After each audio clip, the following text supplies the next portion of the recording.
నేను మెచ్యూరిటీ అని చెప్పి మెచ్యూరిటీ గురించి ఒక వీడియో చేశాను. అంటే మన క్యాలిబర్ మనకి తెలుసు, మన టాలెంట్ మనకి తెలుసు, ఏ విషయాల్లో రియాక్ట్ అవ్వాలో తెలుసు, ఏ విషయాల్లో రియాక్ట్ అవ్వకుండా ఉండాలో కూడా తెలుసు. అన్నీ తెలిసినా కూడా కొన్నిసార్లు because of some people influence or something దాని గురించి మనం ఓవర్ రియాక్ట్ అవుతుంటాం.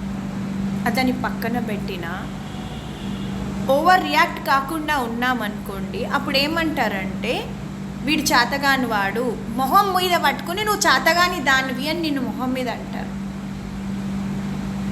అవును, నేను చేతగాని దాన్ని, నాకేం లేదు.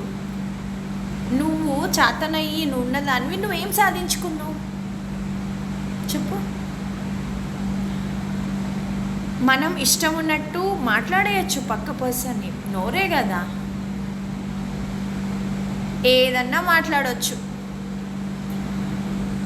అండ్ నా లైఫ్లో కూడా సో కాల్డ్ పీపుల్ ఉన్నారు, వాళ్ళు ఇష్టం ఉన్నట్టు నా వెనక మాట్లాడుతూ ఉంటారు.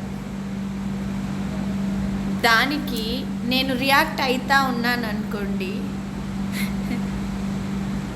ఏమవుతుందంటే